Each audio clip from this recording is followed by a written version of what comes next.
Okay, let's give you guys some practice. So find the domain for this function, meaning find values of x for which this series will converge. Okay, so find the domain for this function. Press pause and have a go. Okay, so to do this, we're going to use the ratio test because the ratio test gives us a condition in which this series will converge. It tells us a condition needed for this series to converge. Well, with the ratio test, we always need to compute this value here. We always need to get an plus 1 divided by an. So this is your an plus 1 divided by an is the same as multiplying by the reciprocal of an, which will then give you this.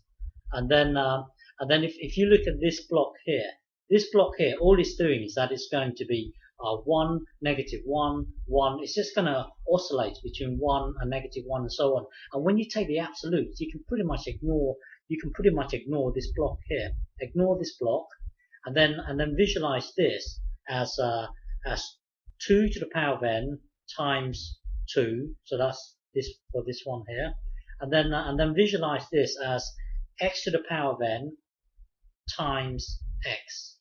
Okay, so visualize this whole thing here as this. So now you can see that this will cancel out with this, and then this will cancel out with this, and group the ends together. So group the ends together. That will then give you this, and then you've got your 2x here, 2x. So now let me think.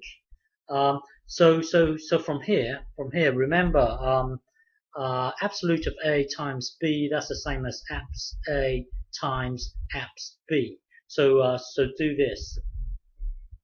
Okay, and then that will then give you this.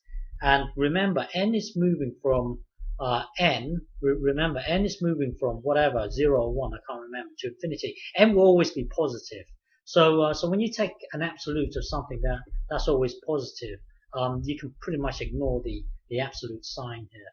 So that will then take you to this. So that will then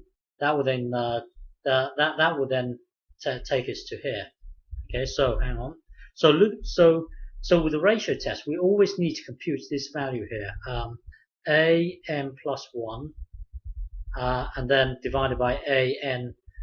We always need to compute this value here when it comes to the ratio test. If this value here is less than 1, then it's going to converge. If it's greater than 1, it's going to diverge. If it equals precisely 1, then it's inconclusive. Well, looking at this here, as n tends to infinity, this is going to head towards 1.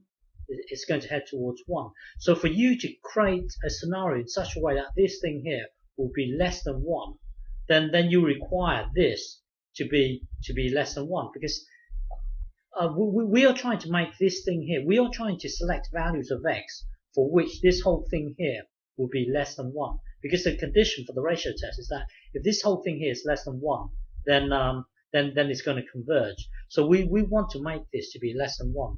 Well, making that to be less than 1 means this, and then now remember absolute of a. Well, from here you can take the absolute of this and absolute of this. That will then give you this.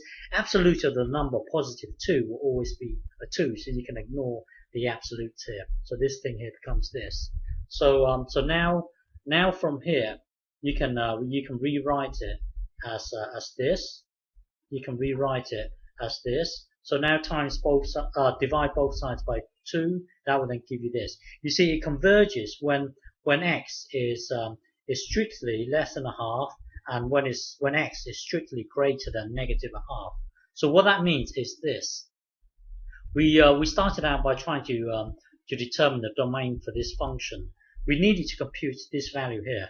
If this value here is less than 1, then we know it's going to converge. So we try to make this to be less than 1. Well, for if x is strictly less than a half, then this whole thing here will be less than 1.